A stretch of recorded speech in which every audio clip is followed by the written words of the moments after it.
Hi everyone, I'm back. Today is Tuesday, August the 17th, 2021.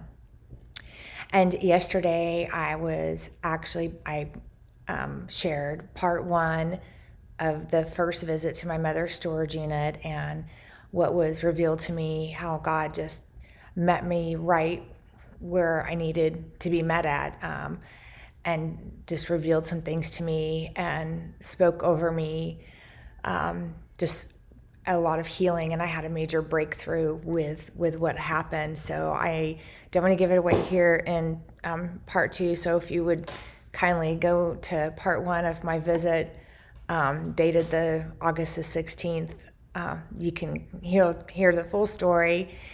So here I am. I have been visiting my mother's storage unit. So like I shared before, had this breakthrough, and just God was so good just to speak to me and reveal some things to me, about not being a tomb. It's a place of life. And yes, it is a place of life. It's just busting with life. Like, my mother is just so full, and I am so full being in her storage unit and going through her items and discovering really special things. And instead of being a place of mourning and sadness, it's been a place of joy and relief. And so the following Monday, I again had a few hours to myself. And so I went back to the storage unit and began going through, some items, some boxes, and some things were just, average, some towels and linens and, kitchen items. And so kind of back towards the right-hand corner, there were some Rubbermaid containers, and large ones, and they were translucent. And on the tape that they were wrapped with, it said photos and baby albums. And I thought that was weird, because I have my baby album. I mean, my mom gave me my album back when I was in my mid to late 20s. And so I thought perhaps this was, a baby album for my brother, who has spent the majority of his life incarcerated, in and out of the prison system due to self-abuse and drug abuse. And I will definitely touch on that at a later time, but that's just what I thought, okay? And so I open it up, I get it in the hallway, the lit hallway again. I've got the fluorescent lights on. And sure enough, I open up the lid, and double wrapped in this really, really old plastic, grocery store plastic bags. I open it up and I see the photograph, and I'm like, oh, it's him. It's my brother Robert. And I open the book, and boom, right there on the front page, or the front inside cover, amidst all of the little beautiful baby cards and blessings and all kinds of things that she received and she had glued inside his book, was a beautiful photograph of her, like age 23, 24, because she had me at 21, of her 3 months pregnant with my brother. And she was just radiant, and it took my breath away. It was just like, it was just wow. It just took my breath away. And so because that's mommy, right? Like, that's my mom. That's mom. She and I were tight. And so anyway, I kept going through the book, and it was just unbelievable. Things were just leaping off the page, and how intricate and detailed my mother kept her notes of us, and which was not surprising to me, because my book is extremely detailed. So anyway, I go through, when I see all this stuff, I'm like, man, this is awesome. I'm going to hold on to this, obviously, and when the time is right and my brother is out and he's well and he's established, perhaps then I will give him the book. Until then, I'll just let him know that I have it. So I sealed it back up, wrapped it back up, and set it aside. I see another book, and it's my other brother's book, which was surprising to me, because I thought, he's been married for quite some time. He has 3 children, established, does very well. I'm thinking, why didn't she give him his book? And then upon looking through it, I realized she was continually adding things to it. And I think when, at some point she was going to give him his book. Keep digging. Open up another thing. My sister. So I have she's the baby of the family. And there's a lot of dynamics. There's a lot of very intimate dynamics that I have to share in order to share my story, which is also all of our story on grace, on healing, on restitution, and again, God's faithfulness and kisses from heaven in the midst of grief and mourning. Okay? And I want to be respectful of all that, but I just need to say there's a lot of family dynamics into this. And I want to be respectful of that. So I see her little face on this, and I'm like, oh my gosh, it's her book, her baby book. And I open it up, and it's just chock filled with poems, details, cards, love notes that my mother wrote to my sister, like from the day she was born, even before she was born. And I'm going through and I'm looking and I'm like, oh my gosh, it's just page after page after page. And it goes all the way up to about 5 years. And my parents divorced they separated when she was around 3. I was a preteen. And then they subsequently divorced, and it was hell. There's just no other way to put it. And there was a lot of pain, loss of that for all of us, but primarily for her, my sister, because she was so young. So she doesn't have a lot of memories of mother being a mommy, a mom, and her and our dad together. So I am like, man, this is awesome.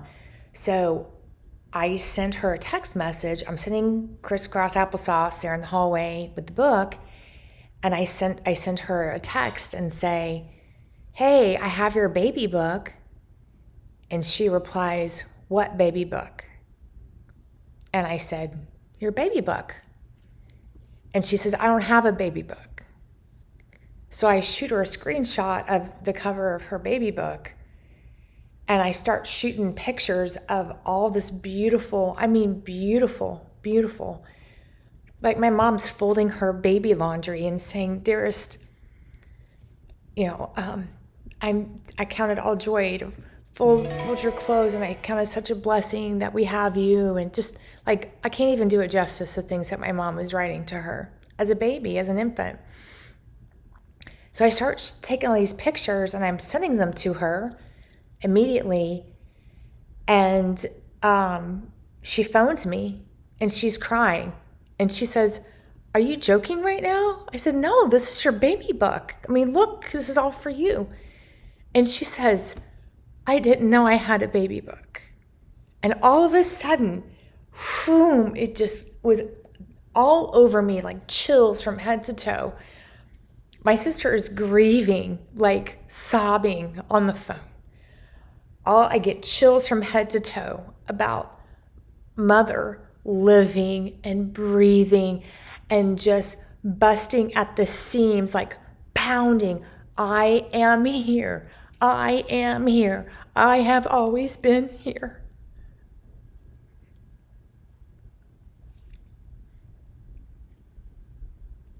And not just in the 2 years that she's been gone, since her, when she passed on cancer, but like to my sister, I have always been here. I have always loved you. You have always been my pride and joy. And it was just unbelievable. And as my sister and I began talking, the Lord spoke to me for her and said, you, meaning her, my sister, you have had a lifetime filled with brokenness and open wounds that have never healed. And you have tried to patch them with worldly band-aids and temporary band-aids. But today is your salve, and it's a healing balm. You are healing right now. This is healing balm that you have needed your whole life. And it's been here for you the whole time. You just didn't know it. And it was just like unbelievable. My sister's sobbing. I'm like, I have to get this book to you right away. And I closed it and I said, the rest of this is sacred. This is like major sacred stuff between you and Mom that she has prepared for you. And so she asked me, she's like, why don't you think Mom gave me my book? I said, well, and then what's crazy is like there's stuff in there even from her college graduation. So I said, look, Mom was continually adding to your book until she got sick and probably just forgot about it. I mean, there was so much going on. And knowing Mom, she wanted to give you your book when you were like probably married or really, really settled, and kind of as a presentation gift to you. And that didn't happen. I mean, Mom got sick and then she had all of her treatments and things just, it was terrible.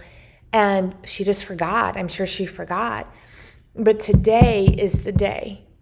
And, you and my mom and my sister towards the end, the past few years, they actually had a lot of fun together and a lot of wonderful, wonderful times together. And God is good and faithful. And my sister and her got to reconcile a lot. But the biggest ache and void in my sister's life was not knowing her childhood. That has been her biggest pain in her heart. Where are my pictures? It feels like I don't even exist. It's like Mom and Dad had me and I was like this light child, and all of a sudden my life went to hell when they divorced, and Mom and Dad fought all the time, and I don't have hardly anything. I have very few pictures. I don't have any memories of them. I don't have hardly any memories of my childhood because she blocked a lot of them out. And here they all were in this, book this thick, and writing and writing and writing and pictures and like every void, every hole, and every lie that she believed about herself and about Mom and the relationship and Dad and everything, it was all here just waiting for her. So don't you know it? The following Tuesday, it was raining here in Houston, Texas. It was raining, cats and dogs, and I did not care. I had an urgency in me that was crazy. And then on top of it, most of sicknesses and COVID stuff going around for everybody and whatnot. My sister had a little bit of like pneumonia, but it wasn't COVID related or anything. I don't know. We don't know. I don't really care. Point is, she was home for a whole week, could not work, and I was like, this is perfect. And I live 45 minutes away from her. So I hightailed it the next day, Tuesday morning, ran up to her place, said, I love you. Here's your book. This is a sacred time between you and Mom. And this is a whole new chapter. This changes everything. This is changing the whole trajectory of your life, like right now. Not just in your own, but with the grace and the blessing and the healing that you've needed. And it was really sad because she said, I feel like my life could have been so different had I had all of this beforehand. And I agree with some of that. I really do. I agree with that, and that makes me hurt for her on that end. But I like I said, part one is nothing goes to waste with the Lord. Nothing. He will use every single thing to bring glory to your life, healing, and God's glory, and He will always bring it full circle, always, because I know He has for me, and He continues to do so. And so here it was, my second Monday, and my fourth or fifth visit, because I couldn't just stay away, but my second Monday, and where I really got a chance to dive in. And here was this beautiful blessing of healing and restoration for my sister that she is so desperately, desperately needed. And anyway, it's just been amazing. And so I'm so grateful. And hold on a second. Okay. So when I left the storage unit and I had my sister's baby book in the back seat of my car, I ran to go pick up my daughter from her activity where she was. And I had the book in the back seat, and she proceeds to get in the front seat. And so she, gets buckled in and whatnot, and she throws her bag in the back, and she sees the book. And she says, "Mom, what is that book?" And I said, "Oh, it's Aunt Millie's baby book." "Oh, well, that's cool." And I said, "Yeah." And I said, I didn't know that Emily did not have her baby book, because I knew about the book. I've seen it before. And Emily didn't even know she had a baby book. And I was like, "Nani." So we called my mother Nani. So I said, "Nani is just, this is just so powerful, so much healing." Right at that time, she says, "Mom, Nani sure has been around a lot lately," because we had just been to Sprout earlier, a few days prior over the weekend, to get some frankincense, because my mom was really big on aromatherapies, and she loved to do like frankincense and like amber and lavender in her thing, in her aromatic thing, and then I use it on my skin. So anyway, she says, "Ever since you got this frankincense, it's like Nani's been, really strong." I said, "I know." And then right at that time, a song came on the radio, and it was by some group. It was by a group named Cain. I really am not familiar with them. I hardly ever have it on typical FM radio, but I had it on FM radio, and it was a Christian station. I normally listen to Pandora, everything from from Christian to jazz to blues to Ambrosia, Elton John, you name it. I love it, classical especially. Anyway, I had it on FM radio, and this song came on, and I don't have the name of it, but it was Arise. No, it was not Arise. It was like Rise Up or Rise In or Rise Up or something like that. And I was listening to the lyrics. I turned it up real quick. And it was like about getting out of the grave, dealing what you have to deal with, the issues you have to deal with, and come out of your place of darkness, you're out of your place of death, and rise up, rise out, and get out of your tomb.